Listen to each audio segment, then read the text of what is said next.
Final update: my best friend has been missing for 4 years. 2 weeks ago, I started getting messages from him. Part 3: apologies that I went MIA for a few days. Things got pretty fucking weird. Let me get into it. I took all your advice and told C about his dad. He was pretty annoyed that I didn't tell him straight away, but he understood I didn't do it out of malice. He did say that his dad not being around anymore, and this thing no longer having a host body that it's attached to, meant that he wasn't as safe here as he thought, and neither was I. Now that I know about it, we needed to make an escape plan and bounce around a few different places for a while, just so it couldn't pinpoint our location. I was okay with that. Like I said in the first post, my parents and I lived pretty nomadically until I was 7. I can deal with moving around a whole bunch. A lot of you asked for clarification on what the thing that is attached to C's family is, and I'm truly sorry to disappoint, but I don't know. C doesn't seem to be overly sure either. He only knows what he read in his mother's diaries and the few details she explained to him when they met. She'd been unwilling to talk about it outside of that one explanation, and C doesn't recall ever actually seeing it or even hearing it himself. We've speculated on what it might be. The closest we've gotten is some kind of demonic entity. According to C,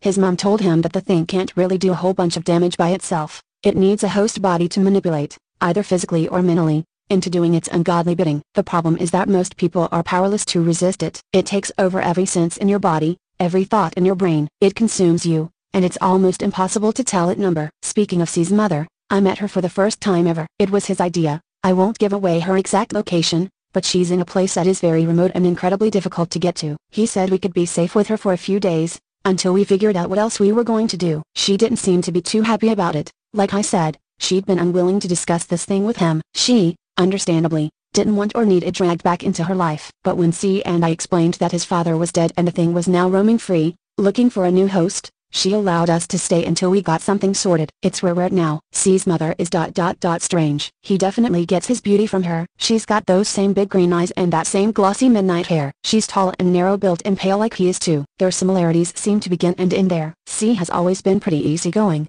relatively cheerful despite his borderline hellish home life, and always had a warm smile and a kind word for everyone. She's cold and hard, with a near-permanent frown etched into her otherwise pretty face. She made it pretty apparent that we're welcome for a maximum of a week when we arrived, and seemed very cold and standoffish with both of us, but especially with C. Honestly, my heart broke for him. He'd spent all these years thinking she was dead, and, when he finally did meet her, she doesn't seem to want much to do with him. He didn't seem overly bothered, to be honest. I guess it's a case of not being able to miss what you never had. Anyway, her steely demeanor isn't what makes her so weird. That's pretty unpleasant, certainly, but not all that bizarre. What makes me say she's weird is an interaction I had with her in the early hours of this morning. C hasn't been sleeping too well. He stays up all night planning our next moves, crashes out for a couple hours in the afternoon, fuels up on strong black coffee and repeats. Last night, I guess it all caught up with him, though, because when I woke up to go pee at around 3 a.m., he was passed out at the desk in the room that we've been sharing. I was absolutely bursting to use the bathroom,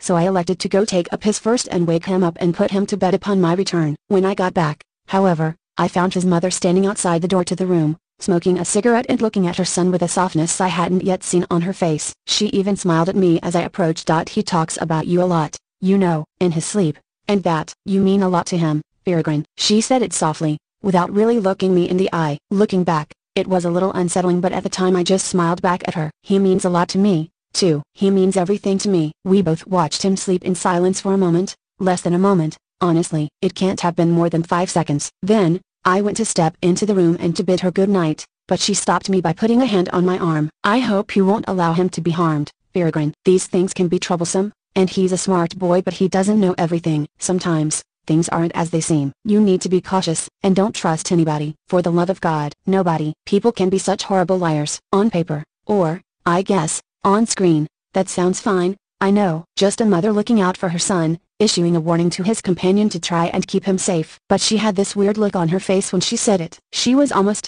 smiling. She looked me in the eye for the first time when she told me people are liars, and for a split second there was this dead coldness that chilled me to my core. But then she got that soft, motherly look back and told me that she knew I'd be good for him before bidding me a good night and leaving. We're leaving here in about 4 hours. C's found a place for us to go to which we'll travel under nightfall, just in case. I haven't mentioned the exchange to C because I don't really know if it's even worth mentioning. Maybe I imagine the weird look on her face, a trick of the light or something. I'm fairly sure I didn't make up the weird monotonous way she said it, but like I've mentioned, she is a particularly cold woman. Monotony isn't exactly out of character. Still, it unsettled me all the same. I guess this post was just to update you all on what's happening. letting you know I'm still alive right now and that C seems to be fleshing out some kind of plan to get rid of the thing he came back to get rid of.